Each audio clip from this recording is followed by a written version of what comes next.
CII के president Shri Sanjeev Puri जी, यहाँ उपस्थित इंडस्ट्री के सभी दिग्गज साथी, सीनियर डिप्लोमेट्स, बीसी के द्वारा देश के अलग अलग कोने से हमारे साथ जुड़े हुए उद्योग और व्यापार जगत के सभी साथी, अन्य सभी महानुभाव, देवी और सज्जनों,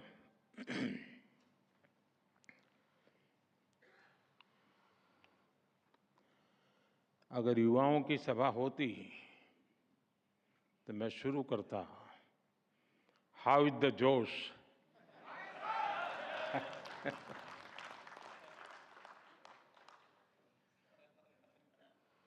लेकिन लगता है ये भी सही जगह है।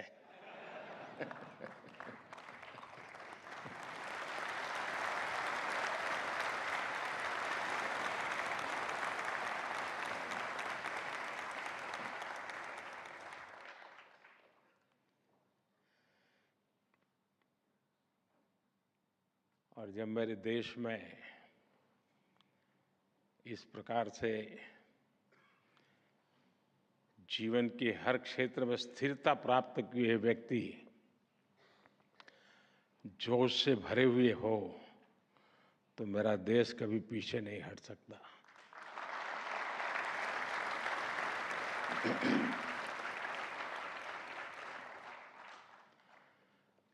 आपने मुझे इस कार्यक्रम में निमंत्रित किया। मैं सीआईआई का हृदय से आभार व्यक्त करता हूं। मुझे याद है पैंडेमिक के समय आप और हम चर्चा कर रहे थे। आप में से भी बहुत लोगों को याद होगा। और चर्चा के केंद्र में विषय रहता था गेटिंग ग्रोथ बैक। उसी के इर्द गिर्द हमारी चर्चा रहती थी। और तब मैंने आपसे कहा था कि भारत बहुत ही जल्द विकास के पथ पर दौड़ेगा। और आज भारत किस ऊंचाई पर है। आज भारत 8% की रफ्तार से ग्रो कर रहा है।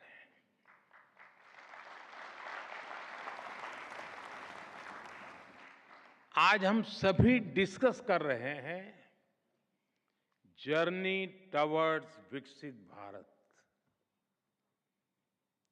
ये बदलाव सिर्फ सेंटिमेंट्स का नहीं है। ये बदलाव कॉन्फिडेंस का है। आज भारत दुनिया की 5वीं सबसे बड़ी आर्थिक ताकत है। और वो दिन दूर नहीं जब भारत दुनिया की तीसरी सबसे बड़ी इकोनॉमी पावर बन जाएगा।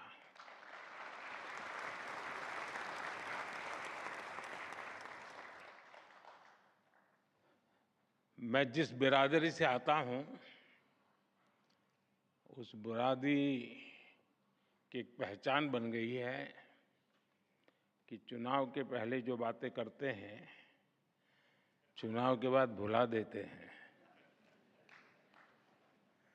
लेकिन मैं उस बिरादरी में अपवाद हूं।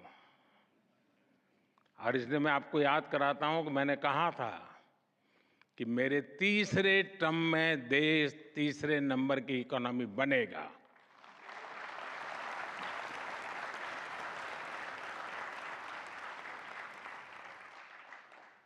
भारत बहुत सधे हुए कदमों से लगातार आगे बढ़ रहा है।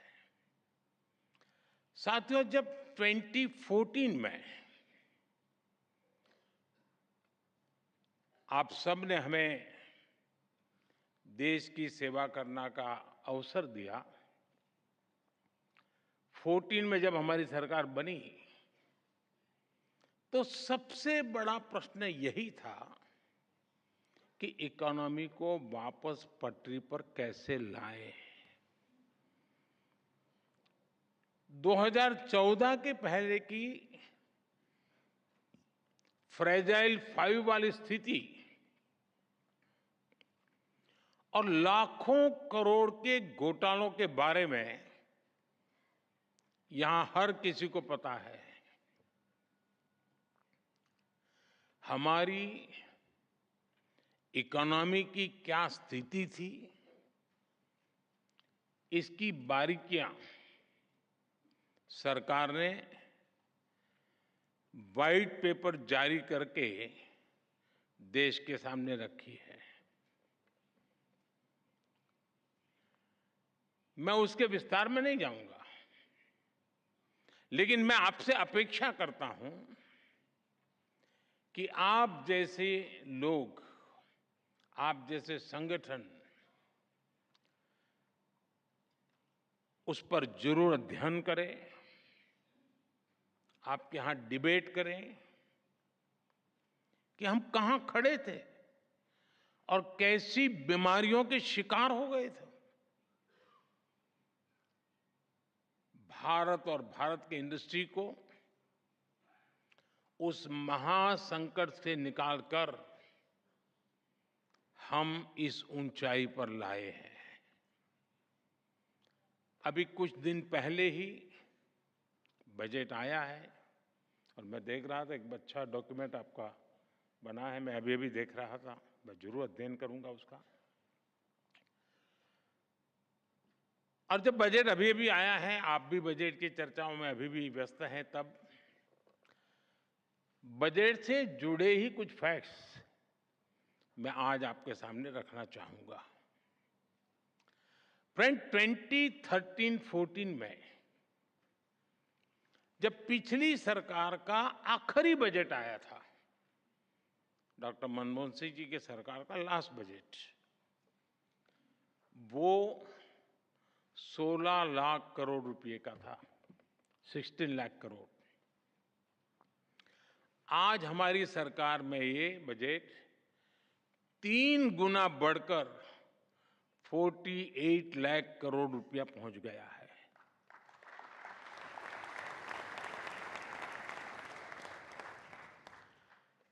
कैपिटल एक्सपेंडिचर, जिसे रिसोर्स इन्वेस्टमेंट का सबसे बड़ा प्रोडक्टिव माध्यम कहा जाता है, और उसका आंकड़ा बहुत ही इंटरेस्टिंग है।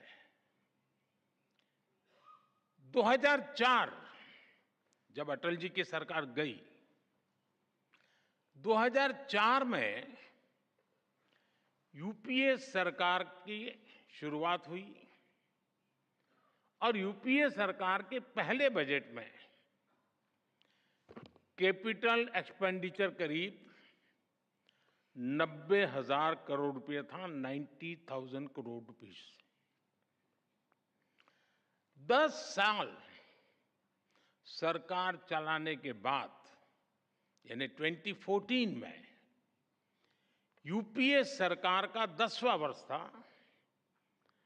अपने कैपिटल एक्सपेंडिचर का बजट 2 लाख करोड़ रुपए, 2 लाख करोड़ रुपए तक पहुंचा पाई थी, यानी 90,000 से 2 लाख करोड़। और आज कैपेक्स 11 लाख करोड़ रुपए से भी ज्यादा है।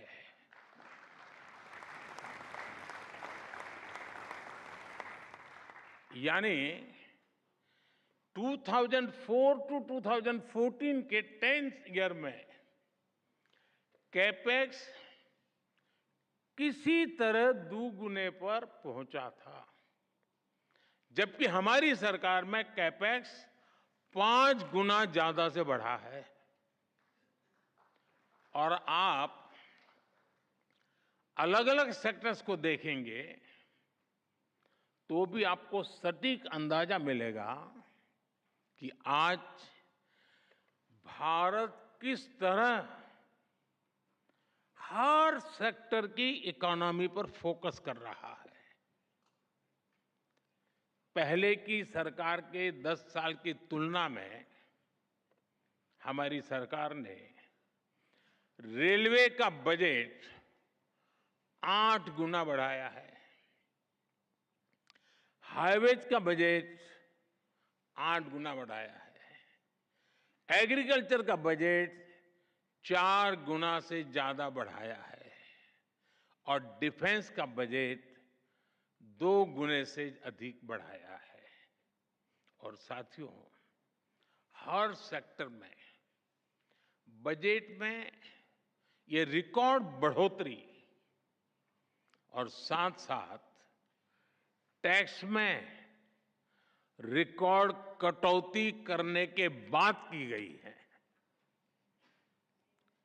2014 में 1 करोड़ रुपए कमाने वाली एमएसएमईज को प्रिजम्पटिव टैक्स देना होता था, 1 करोड़। अब 3 करोड़ रुपए तक की आय वाली एमएसएमईज भी इसका लाभ उठा सकती है। 2014 में 50 करोड़ तक कमाने वाली एमएसएमईज को 30% टैक्स देना होता था। आज ये रेट 22% है। 2014 में कंपनियां 30% कॉर्पोरेट टैक्स देती थी। आज 400 करोड़ रुपए तक की आय वाली कंपनियों के लिए रेट 25% है। और फ्रेंड्स, बात सिर्फ बजट एलोकेशन बढ़ाने या टैक्स कम करने की नहीं है, बात गुड गवर्नेंस की भी है।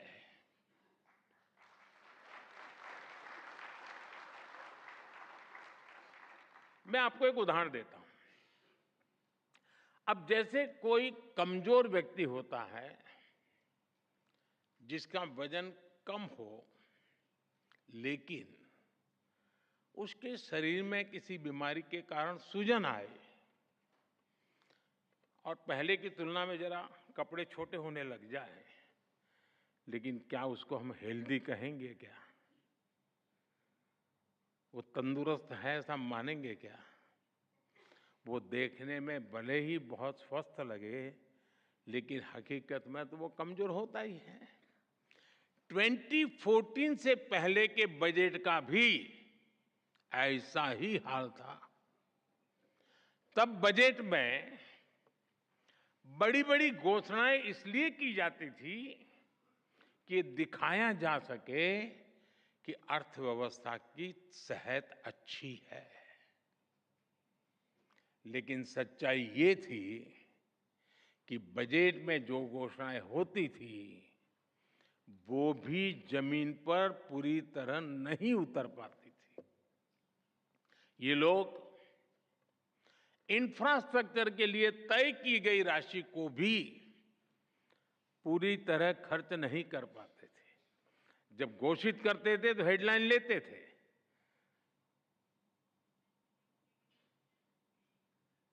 शेयर मार्केट में भी शायद थोड़ी दिखाई देता होगा। योजनाओं को तय समय पर पूरा करने पर भी पहले की सरकारों का कोई जोर नहीं था। हमने 10 वर्षों में इस स्थिति को बदला है। हमारी सरकार जिस स्पीड और स्केल इसके साथ इंफ्रास्ट्रक्चर का निर्माण कर रही है, आप सब उसके गवाह हैं। यह अभूतपूर्व है। साथियों, आज हम जिस दुनिया में रह रहे हैं वहां बहुत सारी अनिश्चितताओं से भरी हुई है। और ऐसी दुनिया में भारत जैसी ग्रोथ और स्टेबिलिटी होना एक्सेप्शन है। ऐसी अनिश्चितता के समय में भी भारत के फॉरेन एक्सचेंज रिजर्व्स में अच्छी खासी वृद्धि हुई है। आज जब सारे देश लो ग्रोथ या हाई इन्फ्लेशन से जूझ रहे हैं, उन परिस्थितियों में भारत हाई ग्रोथ और लो इन्फ्लेशन वाला इकलौता देश है। इतनी बड़ी महामारी के बावजूद भारत का फिस्कल प्रूडेंस पूरी दुनिया के लिए रोल मॉडल है। Global good and service export में भारत का कंट्रीब्यूशन लगातार बढ़ रहा है। ग्लोबल ग्रोथ में आज भारत का शेयर 16% हो गया है। और आप ध्यान दीजिए, भारत ने ये ग्रोथ तब हासिल करके दिखाई है जब पिछले 10 साल में इकोनॉमी को झटका देने वाले अनेक संकट आए। हमारे कार्यकाल में ये भी एक मुसीबत रही। 100 साल की सबसे बड़ी पैंडेमिक, दुनिया के अलग अलग देशों में युद्ध की स्थिति, भारत में बड़ी बड़ी प्राकृतिक आपदाएं, कभी साइक्लोन, कभी सूखा, कभी भूकंप। हमने हर संकट का मुकाबला किया, हर चुनौती का समाधान किया। अगर ये संकट न आते तो भारत जहां आज पहुंचा है उससे भी कहीं अधिक ऊंचाई पर होता। और ये मेरा विश्वास, मेरे अनुभव के आधार पर मैं कह रहा हूं।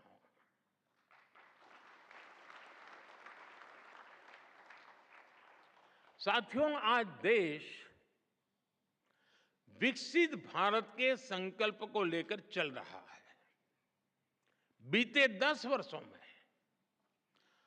25 करोड़ लोग गरीबी से बाहर निकले हैं। हम देश के नागरिकों की ईज ऑफ लिविंग पर फोकस कर रहे हैं।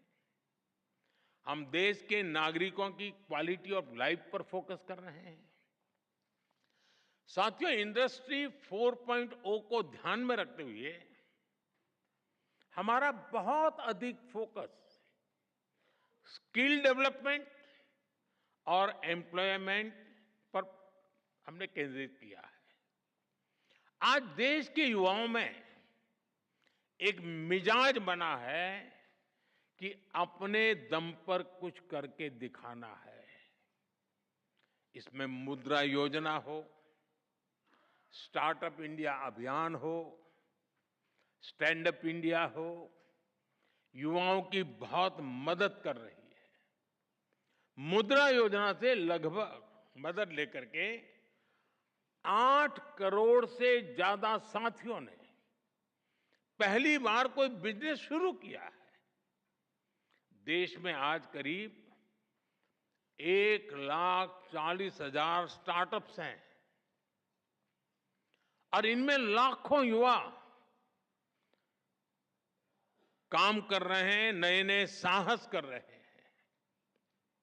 इस बजट में भी जिस 2 लाख करोड़ रुपए के पीएम पैकेज की घोषणा हुई है, चारों तरफ उसकी वाहवाही हो रही है, खूब प्रशंसा हो रही है।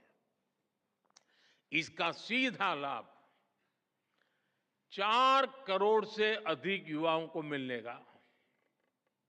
ये पीएम पैकेज होलिस्टिक और कॉम्प्रिहेंसिव है।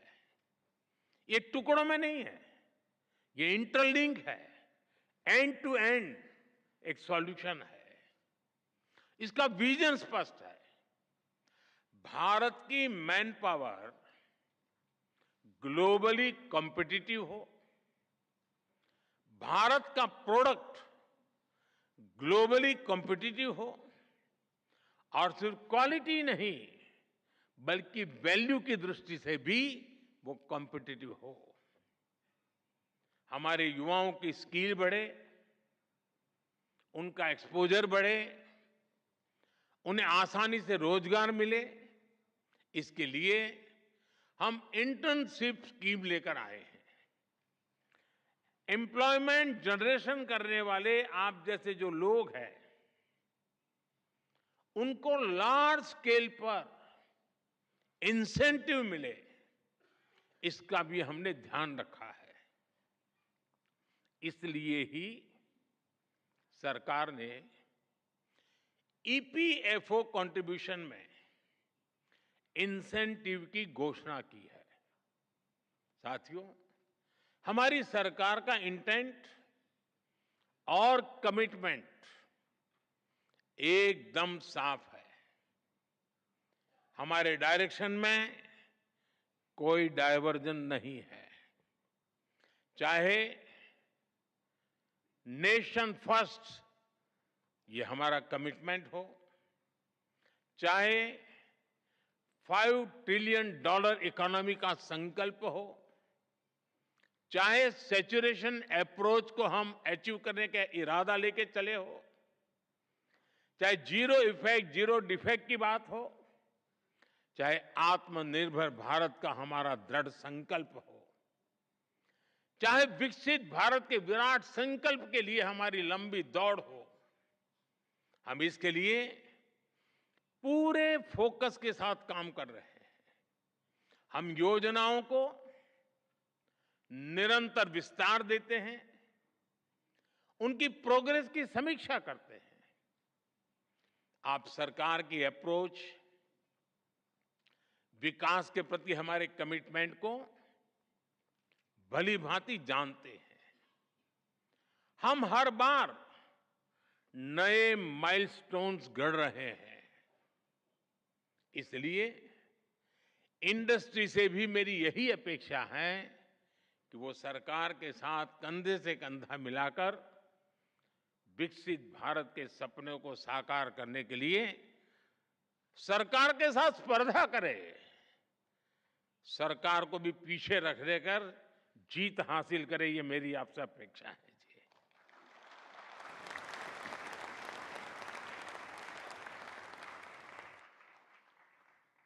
पीएम पैकेज की घोषणाएं ये हम दोनों, चाहे सरकार हो या इंडस्ट्री, ये हमारा साझा दायित्व के रूप में हमें तेज गति से आगे बढ़ाना है। मुझे आप पर पूरा भरोसा है। साथियों, इस बार के बजट का एक और पहलू है जो विकसित भारत की हमारी जर्नी को ताकत देगा। ये विषय है मैन्युफैक्चरिंग। आप सभी ने देखा है कि 10 साल में भारत का मैन्युफैक्चरिंग इकोसिस्टम कैसे ट्रांसफॉर्म हुआ है। हमने मेक इन इंडिया जैसा महत्वाकांक्षी अभियान शुरू किया। हमने अनेक सेक्टर्स में एफडीआई नियमों को सरल किया। हमने मल्टी मॉडल लॉजिस्टिक पार्क बनाए। 14 सेक्टर्स के लिए पीएलआई स्कीम्स लॉन्च की। ऐसे निर्णयों ने मैन्युफैक्चरिंग सेक्टर का आत्मविश्वास नई ऊंचाई पर पहुंचाया है। अब इस बजट में देश के 100 बड़े शहरों के पास investment ready plug and play industrial park बनाने की घोषणा हुई है।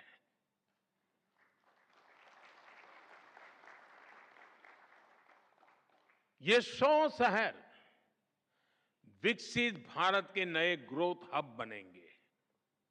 सरकार मौजूदा इंडस्ट्रियल कॉरिडोर्स का भी आधुनिकीकरण करेगी।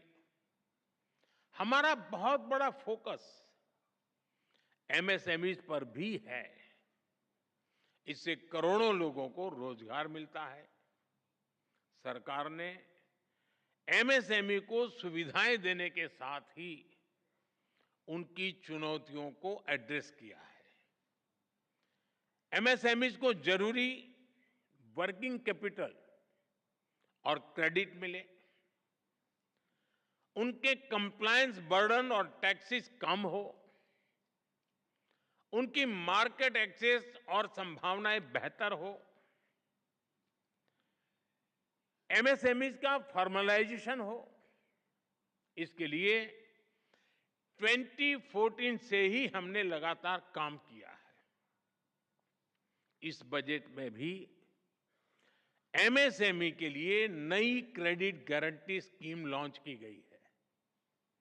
साथियों, जब बजट आता है तो उसके बाद अक्सर चर्चा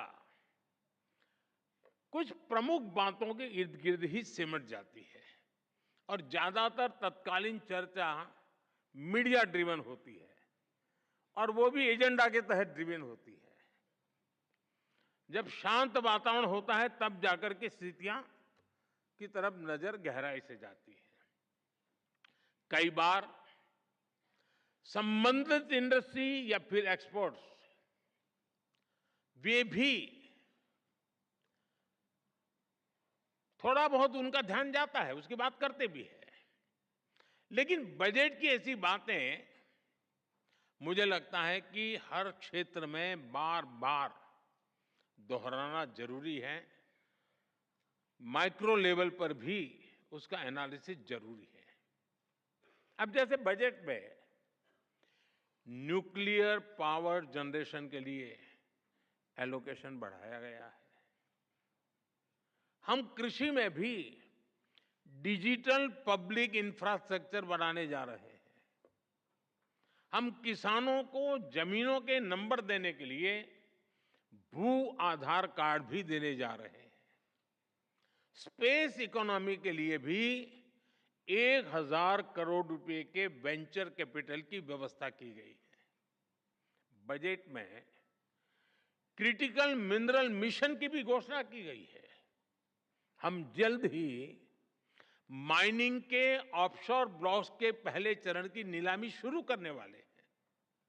ये सारे ऐलान प्रगति के नए रास्ते खोलेंगे, नए अवसर बनाएंगे। फ्रेंड्स, आज जब भारत दुनिया की तीसरी सबसे बड़ी इकोनॉमी बनने वाला है तो नए सेक्टर्स में भी संभावनाएं बन रही हैं। विशेष रूप से हमारे सनराइज सेक्टर्स में। आप जानते हैं, टेक्नोलॉजी ही वर्तमान है, टेक्नोलॉजी ही फ्यूचर है। आज जो भी देश सेमीकंडक्टर वैल्यू चेन में अपनी जगह बनाएगा वो भविष्य में बड़ी भूमिका में रहेगा। और इसलिए हम भारत में इस इंडस्ट्री को आगे बढ़ा रहे हैं। इसी तरह हम इलेक्ट्रॉनिक्स मैन्युफैक्चरिंग को भी एनकरेज कर रहे हैं। आज मोबाइल मैन्युफैक्चरिंग रिवॉल्यूशन का दौर है। एक जमाने में जो भारत मोबाइल फोन्स को इंपोर्टर था, वो आज दुनिया के टॉप मोबाइल मैन्युफैक्चरर और एक्सपोर्टर में स्थान ले चुका है। भारत में हमने ग्रीन जॉब सेक्टर के लिए एक बहुत बड़ा रोड मैप तैयार किया है।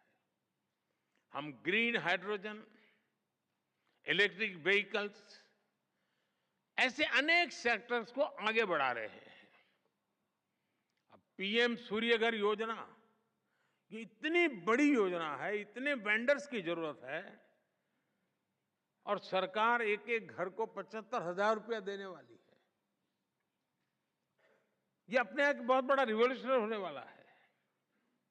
इस बजट में क्लीन एनर्जी के लिए उठाए गए कदमों की खूब चर्चा हो रही है। आज के दौर में एनर्जी सिक्योरिटी और एनर्जी ट्रांजिशन दोनों ही इकोनॉमी और इकोलॉजी के लिए इतने ही महत्वपूर्ण है। लेकिन इसके साथ ही हम स्मॉल न्यूक्लियर रिएक्टर्स पर भी काम कर रहे हैं। इससे न सिर्फ एनर्जी एक्सेस के रूप में इंडस्ट्री को लाभ होगा, बल्कि इस सेक्टर से जुड़ी पूरी सप्लाई चेन को भी बिजनेस की नई संभावनाएं मिलेगी। हमारी इंडस्ट्रीज और एंटरप्रेन्योर्स ने हमेशा देश के विकास के लिए अपनी प्रतिबद्धता दिखाई है। मुझे विश्वास है कि मैंने जिन भी सनराइज सेक्टर्स का जिक्र किया है, उन सभी में आप भारत को ग्लोबल प्लेयर बनाने वाले हैं।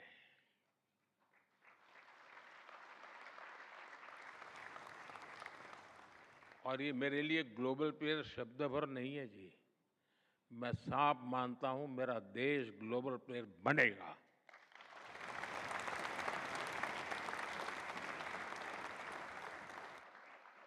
साथियों, हमारी सरकार के पास राजनीतिक इच्छा शक्ति की कोई कमी नहीं है, और इससे तो आप भी परिचित हैं। हमारे लिए देश और देशवासियों की आकांक्षाएं, उनके एस्पिरेशंस, ये हमारे लिए सर्वोपरि है। मैं इंडस्ट्री को, भारत के प्राइवेट सेक्टर को भी विकसित भारत बनाने का एक सशक्त माध्यम मानता हूं। मैं आप जैसे साथियों को, वेल्थ क्रिएटर्स को भारत की ग्रोथ स्टोरी का प्रमुख ड्राइविंग फोर्स मानता हूं। और मैं लाल किले से भी गर्व के साथ इसका जिक्र करने में संकोच नहीं करता हूं। साथियों, पूरी दुनिया की नजर आज भारत पर है, आप सब पर है। आज भारत की नीति, भारत की निष्ठा, भारत का निश्चय, भारत के निर्णय और भारत में हो रहा निवेश पूरे विश्व की प्रगति का आधार बन रहा है। दुनिया भर के इन्वेस्टर्स यहां आने के लिए लालायित है। वर्ल्ड लीडर्स भारत को लेकर पॉजिटिविटी से भरे हुए हैं। ये भारत की इंडस्ट्री के लिए बेहतरीन मौका है, गोल्डन चांस है। हमें इस मौके को गंवाना नहीं है। मैंने नीति आयोग की बैठक में भी, अभी जब मुख्यमंत्रियों से मीटिंग हुई, तो मैंने उनसे कहा है कि इन्वेस्टर फ्रेंडली चार्टर तैयार करे हर राज्य। राज्यों के बीच एक हेल्दी कंपटीशन हो इन्वेस्टमेंट को आकर्षित करने के लिए। और मैं नहीं चाहता हूं कि मेरे देश का एक भी राज्य पीछे रह जाए। निवेश के लिए नीतियों में और स्पष्टता लाएं, बेहतर माहौल बनाएं, गुड गवर्नेंस का एहसास हर कदम पर होना चाहिए, ताकि निवेशक देश के हर राज्य में जा सके। साथियों,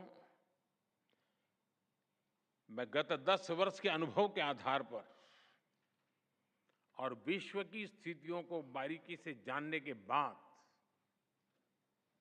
मैं पूरे विश्वास के साथ कहता हूं कि देश जब आजादी की शताब्दी मनाएगा, भारत की आजादी के जब 100 साल होंगे, वो शताब्दी हम विकसित भारत के रूप में मनाएंगे।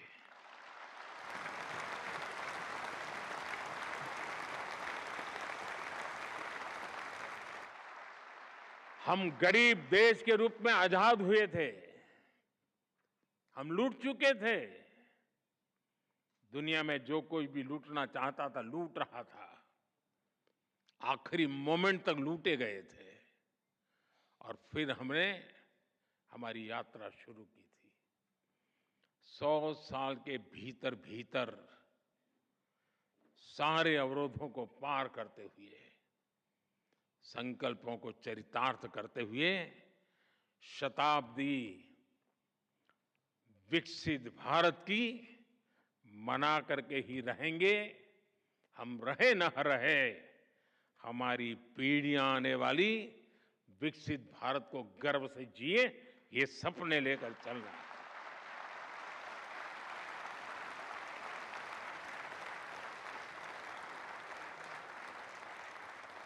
आइए हम सब मिलकर आगे बढ़े, अपने भारत को विकसित बनाएं और इस संकल्प को सिद्धि पर ले जाने के लिए जीवन का अपने पास ईश्वर ने जो भी दिया है उसका उत्तम से उत्तम हम समाज को, देश को फिर से अर्पित करें। इसी एक भावना के साथ आप सभी को बहुत बहुत शुभकामनाएं, बहुत बहुत धन्यवाद।